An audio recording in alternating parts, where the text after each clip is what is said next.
Hey everybody, what's up? I thought I'd kind of read off something, and first of all I want to apologize in advance to ArchieSonicLulz, I believe, who posted this. But they ask a question. Now they do kind of say this at the beginning, and again,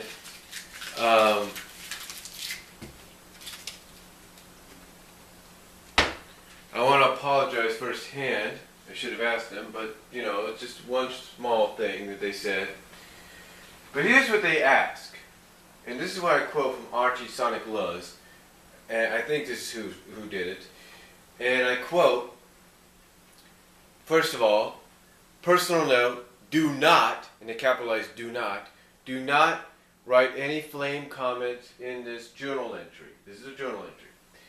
If you don't like what I have to say, then keep your opinion to yourself. In other words, your flame opinion to yourself. After reading this rant, and they put a link to the rant, you'll see it when I provide the link to this. It really got me thinking. Now remember, this is ArchieSonicLulz that wrote this. It really got me thinking. So my question I'd like to ask the group is, if Ian did not have the Son Aim Can Never Happen mandate, do you believe he would not only fully implement this pairing, but even kill off Sally too as a means to end Son Sal? Now I know some may call this crazy talk and others slandering it. Now I know some may call this crazy talk and another slandering attempt at Ian. And another slandering attempt at Ian. Okay, hold on, let me repeat that. Now I know some may call this crazy talk and another slandering attempt at Ian, but I don't think it's completely off the wall when you factor in one, in 232, Sonic carried Amy while she had a heart emotion con, which is very odd and disturbing since that makes me think Amy is now glad Sally is out of the way. 2. In issue 235, Sonic only mentioned her name as someone he can be there for, which again makes no sense because as a good dozen other friends and comrades he could have mentioned too. I do not believe Ian threw this line in there for nothing. It's way too conspicuous. That he only mentioned her name, and he capitalizes only. Number 3. In 236, Sonic not only made light of Sally's condition with a terrible joke, but even didn't mind Amy calling him sweetie. They also had a playful banter of who can be the better freedom fighter. And 4. And then we come to the 242 cover, where we see Amy on the number 2 pedestal, while Tails is on the 3rd one. Shouldn't Tails be on the number 2 spot since he and Sonic are like brothers? Yeah, I'm sorry, but I'm calling it like I see it. Ian loves Son Amy, and is pushing it as far as he can. I think even Paul Kaminsky loves it too, because he didn't object to these disgusting innuendos when these moments should not even be thought up out of respect for Sally. But since they had no respect for her in that regard, I believe they're even contemplating about killing her off for good. Let's not forget, Ian is the same head writer who had Sally suffer the worst graphic death in his other M comic, not even mentioning her again or her valiant deed of executing the evil Knuckles. That kind of writing is a strong indication of how little Ian Flynn thinks of her. Okay, now you gotta remember, this is done by ArchieSonicLulz. Now, I can perfectly understand where ArchieSonicLulz is coming from. You know, I can understand it. Yeah, there's a lot of, from what people have shown with the scans and everything that they talk about, it would seem that Ian Flynn may favor Sonic Amy, or Son Amy, if you will. Even though he has said that there's a mandate that indicates they can't be together. Well, let me put it to you this way. ArchieSonicLulz and anybody else watching, let me put it to you like this.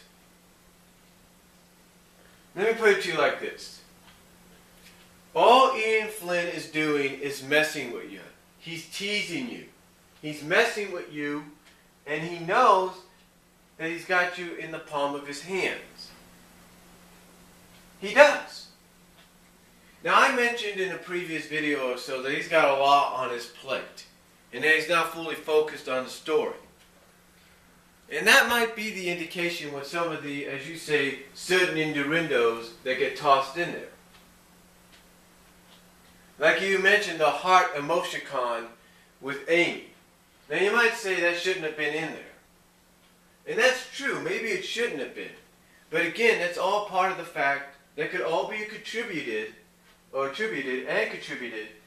the fact that he's got a lot on his plate. I mean, he has said himself, he even mentioned this on the Eagle radio interview that he did on the AM show The Eagle, which apparently can be found here on YouTube. He said that he's doing 4 comic books right now. 4 comic books, folks. So, if that doesn't tell you he's got a lot on his plate, and even the smallest detail can be lost, can lose focus on him, then I don't know what does. You see, I'm not trying to defend Ian. Because again, I feel he needs, I've said it before, I'll say it again, he needs to give up some of these comics to somebody else. Now, what I'm trying to point out is, perhaps he doesn't know certain things he put in there. Not script-wise, because he does the writing. He writes the story himself. So he'll do the writing there sometimes. Either it's because he's not focusing, or maybe it's because he wants to tease. I don't really know. But the point of the matter is this. The fact of the matter is this, I should say. Sometimes visual stuff will go past the writer if they got too much on their minds. You see, even those that work at Marvel Comics and DC Comics and Image have had stuff visually, go past them and they haven't even noticed until they read the issue. I'm pretty sure Ian talked to Tracy or whoever did the artwork there and said, hey, look, why'd you put this heart emoticon, if you will, in the book? Why did you do this? Doesn't make sense. And again, I'm pretty sure whoever did it probably didn't get much of an earful, but probably just heard from Ian saying, hey, don't ever do this again. Let me do the, it's like, basically to me, it's like he's saying, look, you want me, he's like, you want me to do this, you want to do that, that's fine. But here's what you need to do. You need to basically let me know when you're going to visually put something in. If I'm going to come out and let's say in my script have Amy call Sonic Sweetie and Sonic says at least he can be there for Amy, then that's fine. That's my decision. But let me explain something about the whole Sonic saying the whole line about Sonic can be there for Amy deal. See, right now, at that time, Sonic was in such a mental state that he didn't know what to do. And he looks at Amy, and this is what I look at. This is how I see it. I don't see it as a romantic tease or innuendo. I look at it more like a friendship deal, because Amy's always trying to be there for him.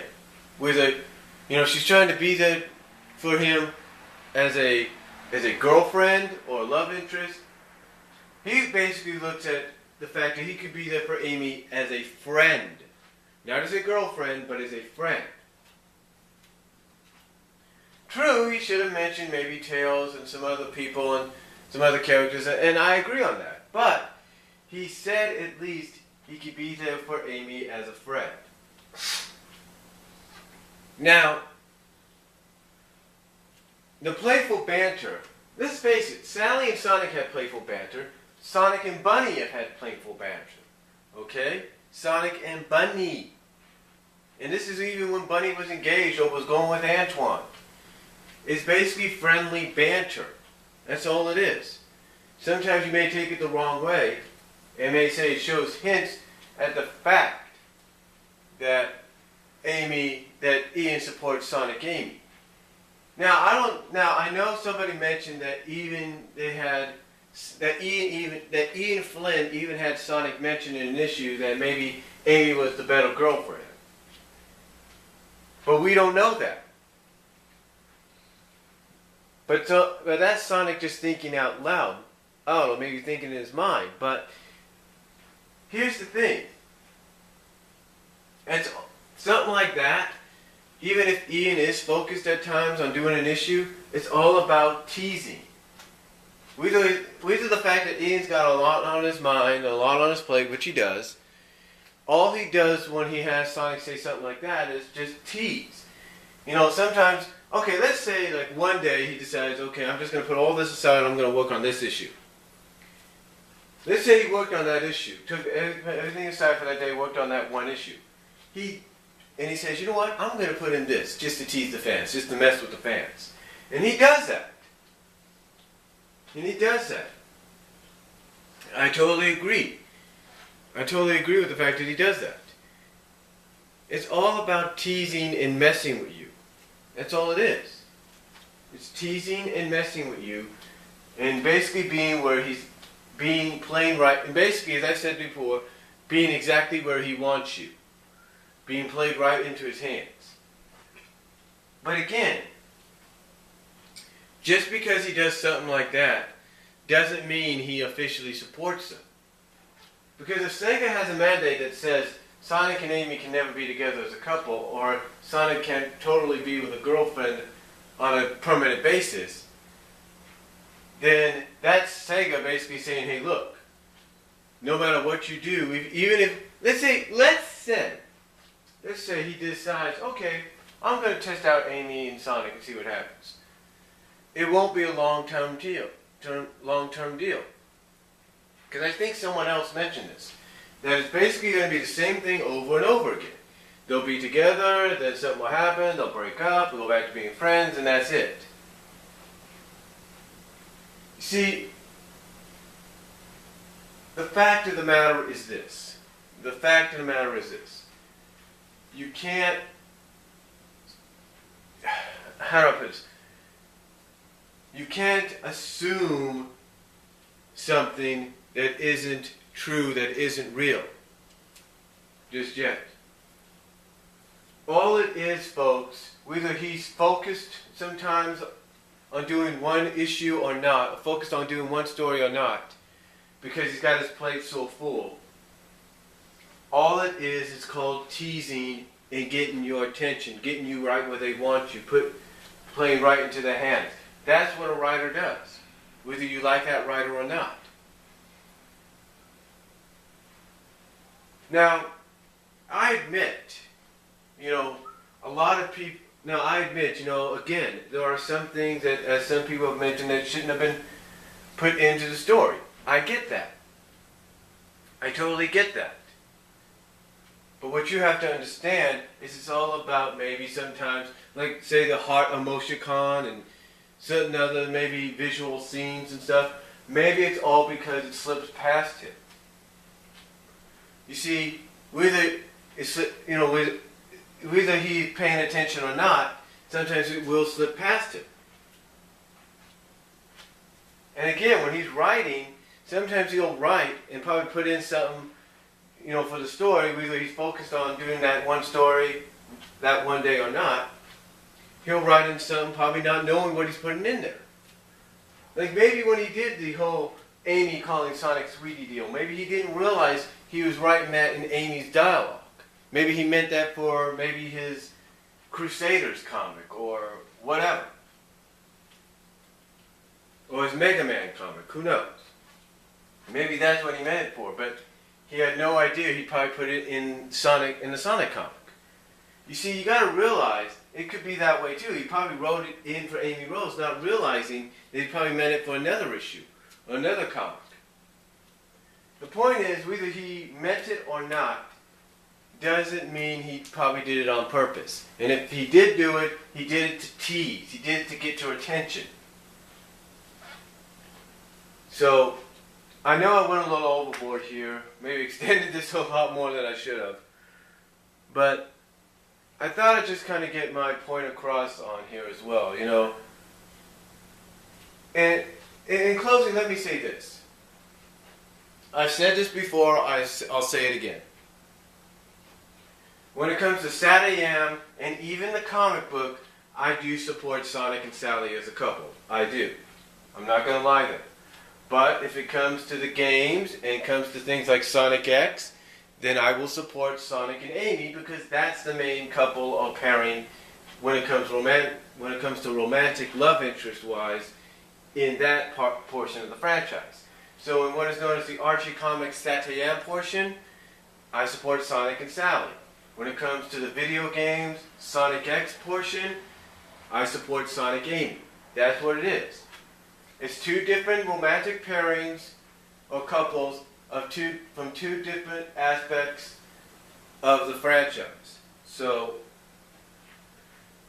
that's the way I see it.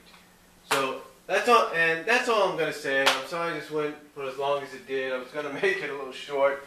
Guess that didn't happen, but if you want to, go ahead and respond. I will provide the link down below in the description box.